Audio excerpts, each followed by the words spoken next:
दोस्तों, बिहार के बोध गया में पिछले 60 दिनों से जो बौद्ध भिक्षु हैं वो आंदोलन पर बैठे हैं। और जो बौद्ध भिक्षु आंदोलन पर बैठे हैं उनका सिर्फ और सिर्फ एक ही मांग है कि जो महाबोधि महाविहार मंदिर है वो जो है ब्राह्मणों से मुक्त हो। और ब्राह्मणों से मुक्त करने के लिए जो बीटी एक्ट 1949 है उसे रद्द करने की मांग को लेकर पिछले 2 महीनों से लगातार अनिश्चितकालीन हड़ताल पर जो बौद्ध भिक्षु हैं वो बोध गया में बैठे हैं। और आपको बता दूं कि बोध गया के अलावा पूरे देश भर में जबरदस्त तरीके से जितने सारे बौद्ध भिक्षु हैं इसके खिलाफ में उनके अंदर आक्रोश देखने को मिल रहा है। और देखिए इस बीटी एक्ट 1949 को खत्म करने के लिए, महाबोधि महाविहार को ब्राह्मणों से मुक्त कराने के लिए तमाम जो है अलग अलग दलों के नेता ने आवाज उठाया। आपने देखा कि किस तरीके से संसद भवन में चंद्रशेखर आजाद जो कि नगीना के सांसद है उन्होंने भी जो है इस बीटी एक्ट 1949 को खत्म करने के लिए संसद भवन में आवाज उठाई। अभी आपने देखा कि कुछ दिन पहले ही केंद्रीय मंत्री रामदास आठवले भी जहां पर आंदोलन चल रहा वहां पर बौद्ध भिक्षुओं से मिलने के लिए गए थे। और अब आपको बता दूं कि प्रकाश आंबेडकर ने भी कहा है कि बहुत जल्द वो 15 और 16 जो अप्रैल है, ये अप्रैल में जो प्रकाश आंबेडकर है जो कि वंचित बहुजन आघाड़ी पार्टी के राष्ट्रीय अध्यक्ष हैं, वो 2 दिनों तक उस आंदोलन में शरीक होंगे और ब्राह्मणों से मुक्त कराने के लिए, महाबोधि विहार के लिए 1949 को खत्म करने के लिए वो भी जो है आंदोलन करेंगे। लेकिन देखिए इन तमाम नेताओं के बौद्ध भिक्षुओं के समर्थन में आने के बाद अब इस देश के बहुजनों के सबसे सशक्त और मजबूत आवाज उत्तर प्रदेश के 4 बार मुख्यमंत्री रही आयरन लेडी बसपा सुप्रीमो बहन कुमारी मायावती जी ने आज जो है बड़ा बयान जो है बीटी एक्ट 1949 को लेकर दिया है। जिस तरीके से महाबोधि महाविहार पर ब्राह्मणों का कब्जा है, उन ब्राह्मणों के कब्जा से मुक्त कराने के लिए आज बहन कुमारी मायावती जी ने बहुत ही बड़ी प्रेस कॉन्फ्रेंस की और बड़ी प्रेस कॉन्फ्रेंस करके जमकर जो है बिहार सरकार को और केंद्र सरकार को लताड़ने का काम किया है। और बहन कुमारी मायावती जी ने एकदम स्पष्ट शब्दों में कह दिया है कि ये जो सरकार है, जो बिहार में गठबंधन की सरकार है, एनडीए गठबंधन की सरकार है, अगर ये अपने जो बीटी एक्ट 1949 है अगर इसमें सुधार नहीं करती है तो फिर बहुजन समाज पार्टी इसके खिलाफ में बड़ा जो है बिगुल फूकने के लिए तैयार है। और देखिए बहन जी ने जिस तरीके से बौद्ध भिक्षुओं के इस आंदोलन को समर्थन किया है, जिस तरीके से महाबोधि महाविहार को ब्राह्मणों से मुक्त कराने के लिए बहन जी ने आज जिस तरीके से बयान दिया है, पूरे देश भर में चर्चा है। और बहन जी के इस बौद्ध भिक्षुओं के समर्थन में आने के बाद पूरे देश भर के जो बौद्ध भिक्षु हैं उनके अंदर उत्साह और उमंग देखने को मिल रहा है, क्योंकि बहन कुमारी मायावती इस देश के बड़ा नाम है। और कहीं ना कहीं अगर बहन जी इस बीटी एक्ट 1949 को खत्म करने के लिए आज बड़ी मांग जिस तरीके से उठाई है तो निश्चित तौर पर सरकार बहन कुमारी मायावती जी के इस बात पर जरूर जो है विचार करेगी। और विचार करने के बाद बहन जी की आवाज उठाने के बाद शायद बीटी एक्ट 1949 खत्म हो जाए और जो महाबोधि महाविहार है वो ब्राह्मणों से मुक्त हो जाए। आपको बता दूं कि जो बीटी एक्ट 1949 है इसमें बहन जी ने प्रेस कॉन्फ्रेंस में कहा कि जो 1949 एक्ट है ये कांग्रेस की सबसे बड़ी गलती है। और वो कांग्रेस की गलती के बाद जो केंद्र की सरकार है, जो बीजेपी की सरकार और जो बिहार की एनडीए सरकार है, ये इसमें सुधार करे, क्योंकि ये 1949 का कानून बना था और ये हमारा संविधान जो है 1950 में लागू हुआ और ये बीटी एक्ट 1949 में बना। मतलब संविधान बनने से पहले ये एक्ट जो है लागू हुआ था बोध गया मंदिर को लेकर। तो ये कितना इलीगल और कितना ये असंवैधानिक है इसका अंदाजा इसी से लगा सकते हैं कि ये कानून उस वक्त का है जब इस देश में संविधान भी लागू नहीं हुआ था। और इसको लेकर देखिए बहन जी ने आज जबरदस्त तरीके से सरकार को लताड़ने का काम किया है। और इसके साथ साथ ही बहन जी ने वक्फ अमेंडमेंट बिल को लेकर जबरदस्त तरीके से सरकार को घेरने का काम किया है। बहन जी ने स्पष्ट तौर पर सरकार को इशारों में ही चेतावनी देने का काम किया है और स्पष्ट शब्द में बहन जी ने कह दिया है कि जो वक्फ अमेंडमेंट बिल है, जिस तरीके से जितनी तेजी से इसे लाया गया, सरकार की मंशा बिल्कुल भी सही जो है, अच्छी मंशा जो है, नेक मंशा नहीं लगती है। इसलिए सरकार को इस पर भी पुनर्विचार करके बीटी एक्ट 1949 के साथ साथ इस वक्फ अमेंडमेंट बिल को भी सरकारें रद्द करे। मीडिया बंधुओं, मैं आप लोगों का ध्यान बौद्ध महाबोधि मंदिर गया से संबंधित बोधि गया टेम्पल एक्ट 1949 का अपने देश में व पूरी दुनिया में भी, और साथ ही अभी हाल ही में संसद से पास हुए वक्फ विधेयक का भी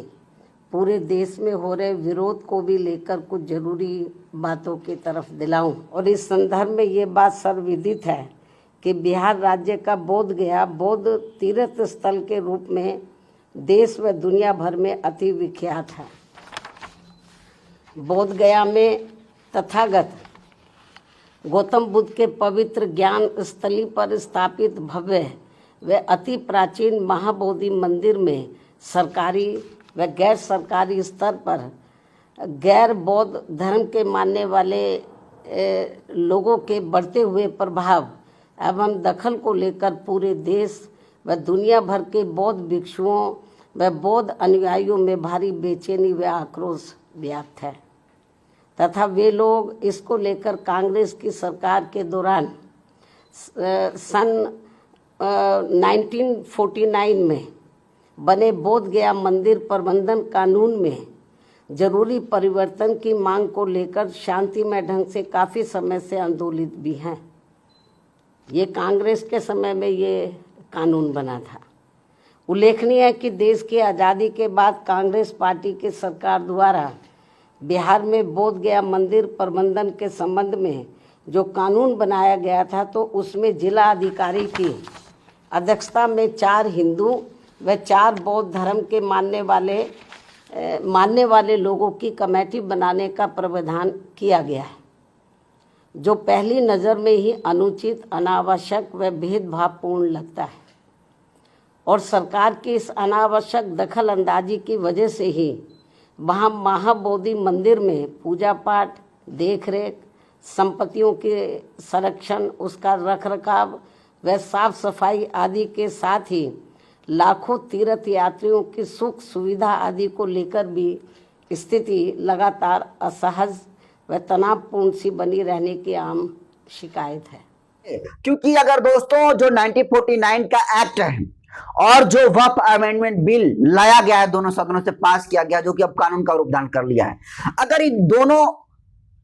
कानूनों को समझें तो जिस तरीके से बीटी एक्ट 1949 में गैर बौद्धिस्टों को शामिल किया गया, हिंदू लोगों को शामिल किया गया, हिंदू में भी ब्राह्मण समाज के लोगों को शामिल किया गया, तो मतलब सभी लोग ये आवाज उठा रहे हैं कि जिस तरीके से मंदिर में पुजारी मालिक होता है मंदिर का, जिस तरीके से मस्जिद का मौलाना मालिक होता है, उसी तरीके से जो महाबोधि महाविहार मंदिर है उस पर ब्राह्मणों का कब्जा क्यों है? उस पर तो कब्जा बौद्ध भिक्षुओं का होना चाहिए, लेकिन उस पर कब्जा ब्राह्मणों का है। और इसी को खत्म करने के लिए बौद्ध भिक्षु लगातार 60 दिनों से आंदोलन कर रहे हैं, जिसको लेकर बहन कुमारी मायावती जी ने आज बहुत बड़ी जो है आवाज उठाने का काम किया बौद्ध भिक्षुओं के समर्थन में। और इसके साथ साथ आपको बता दूं कि इसी तर्ज पर वक्फ अमेंडमेंट बिल जो लाया गया है, सरकार का यह दावा है कि इस वक्फ अमेंडमेंट बिल से ट्रांसपेरेंसी आएगी धन संपत्ति को लेकर। जो पसमानदा मुसलमान है, जो गरीब मुसलमान है, इससे उनको फायदा मिलेगा। इसके अलावा जो वक्फ अमेंडमेंट बिल के लेकर जो और तर्क है सरकार का कि इसमें गैर जो है मुस्लिमों को भी शामिल किया जाएगा, यानी जैसे बीटी एक्ट 1949 में गैर बौद्धिस्टों को शामिल किया गया था, उसी तर्ज पर इस वक्फ अमेंडमेंट बिल में जो कमेटी है, इस कमेटी में गैर मुस्लिम को शामिल किया जाएगा। तो मतलब सीधे सीधे तौर पर समझिए कि सरकार किस तरीके से ट्रांसपेरेंसी के नाम पर जिस तरीके से बौद्ध भिक्षुओं के मान सम्मान के साथ खिलवाड़ करने का काम किया बीटी एक्ट 1949 को लाकर, तो कहीं ना कहीं ये इलीगल है। इसको लेकर पूरे देश भर में विरोध हो रहा है, और न सिर्फ पूरे देश बल्कि बीटी एक्ट 1949 को खत्म करने के लिए चाहे आप काठमांडू की बात कर लें, अमेरिका की बात कर लें, थाईलैंड की बात कर लें, जहां जहां भी बौद्ध भिक्षु हैं, यहां तक कि चाइना में भी जो बौद्ध भिक्षु हैं, इस बीटी एक्ट 1949 को खत्म करने के लिए महाबोधि महाविहार गया में जो महाबोधि महाविहार मंदिर है उसको ब्राह्मणों से मुक्त कराने के लिए पूरे देश के अलावे पूरी दुनिया के जहां भी बौद्ध भिक्षु रह रहे हैं वो प्रोटेस्ट कर रहे हैं। और जिस तरीके से इस खतरे को खत्म करने के लिए बौद्ध भिक्षु आंदोलन कर रहे हैं, और उसके बीच में जिस तेज गति से, जिस जल्दबाजी में केंद्र की सरकारें जो वक्फ अमेंडमेंट बिल लाकर ये कह रही है कि ये मुसलमानों के हित में है, ये जो है मुसलमानों के पक्ष में है, इससे गरीब मुसलमानों का कहीं ना कहीं जो है भला होगा। और इसमें जिस तरीके से गैर मुसलमानों का जो है शामिल करने की बात कमेटी में सरकार कही है, इसको लेकर कहीं ना कहीं मुस्लिम समाज के लोगों में ये भ्रम की स्थिति पैदा हुई है, एक तरीके से कहें तो डर है। और जो मुस्लिम के बड़े बड़े जो संगठन है जैसे कि इमारत शरिया है, मुस्लिम पर्सनल लॉ बोर्ड जो है, ये जो संगठन है जो कि मुस्लिमों संगठन के रूप में बड़े संगठन के तौर पर ये देखे जाते हैं, इनका ये दावा है कि सरकार इस अमेंडमेंट बिल को लाकर मुसलमानों का जो जमीन है उनसे छीनना चाहती है, जो किसी भी कीमत पर मुस्लिम संगठन इसे बर्दाश्त नहीं कर सकते हैं। और इसके लिए देखिए चंद्रशेखर आजाद ने भी अभी कल आकर बड़ा बयान दिया, उन्होंने कहा कि जिस तरीके से सरकार वक्फ अमेंडमेंट बिल को लाई है, इसको लेकर सड़कों पर उतरने की अब जरूरत है। इसको लेकर आपको बता दूं कि महागठबंधन जो आरजेडी है, जो कांग्रेस है, वो जो है इसको कोर्ट में भी चैलेंज की है, और इस पर रिट याचिका भी दाखिल करने का काम महागठबंधन ने किया है और पूरा विपक्ष ने किया है। लेकिन जिस तरीके से इस देश में काला कानून के तौर पर बीटी एक्ट 1949 को खत्म करने के लिए बौद्ध भिक्षु आंदोलन कर रहे हैं, जिस तरीके से वक्फ बिल को रद्द करने के लिए तमाम विपक्षी नेता सड़क पर आने की बात कर रहे हैं, इस बीच में जिस तरीके से आयरन लेडी बहन कुमारी मायावती जी ने एकाएक जो है प्रेस कॉन्फ्रेंस करती हैं, और बड़ी प्रेस कॉन्फ्रेंस करके महाबोधि महाविहार को जो आंदोलन चल रहा है उसको समर्थन देने के लिए बहन जी ने बहुत जो है बड़ा ऐलान किया और कहा है कि सरकार सोचे और ये जो काला कानून है बीटी एक्ट 1949 उसे रद्द करने का काम करे, क्योंकि जिस तरीके से ये काला कानून है कहीं ना कहीं ये खत्म करने ही लायक कानून है, और इससे कहीं ना कहीं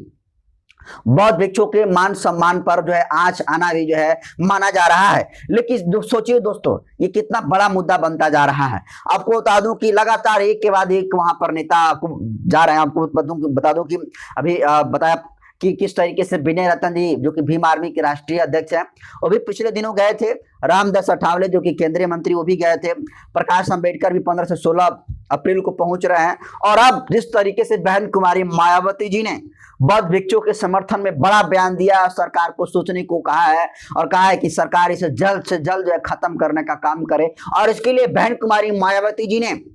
महागठबंधन के जो लेफ्ट पार्टी के जो तमाम घटक दल है उनको भी जिम्मेदार ठहराया है, और साथ में केंद्र सरकार और बिहार की एनडीए सरकार पर भी सवाल जो है साधने का काम बहन कुमारी मायावती जी ने किया है। और उसको लेकर कहा जा रहा है कि देखिए बहन जी ने जिस तरीके से आवाज उठाया, निश्चित तौर पर बहन कुमारी मायावती जी की आवाज उठाने के बाद सरकारों के कानों में जू रहेगी और ये काला कानून को रद्द करने का काम करेगी। तो दोस्तों, बहन कुमारी मायावती जी ने जिस तरीके से आज प्रेस कॉन्फ्रेंस करती हैं और बीटी एक्ट 1949 को खत्म करने के लिए महाबोधि महाविहार मंदिर जो बोध गया में है उसे ब्राह्मणों से मुक्त करने के लिए बहन जी ने बड़ा ऐलान किया है। वक्फ अमेंडमेंट बिल में जो है बहन कुमारी मायावती ने रद्द करने के लिए जिस तरीके से बात कही है, तो क्या लगता है बहन कुमारी मायावती जी के समर्थन करने के बाद कितना कुछ जो है बीटी एक्ट पर प्रभाव पड़ेगा? आप क्या प्रतिक्रिया सोचते हैं? आप अपनी प्रतिक्रिया कमेंट सेक्शन में जरूर दीजिए। वीडियो जनतंत्र के यूट्यूब चैनल पर देख रहे हैं तो चैनल को सब्सक्राइब कर लीजिए, फेसबुक पेज पर देख रहे हैं तो पेज को फॉलो कर लीजिए। बाकी मैं नरेंद्र बसंत हूँ, कैमरे पर साथी हैं स्टिक। बहुत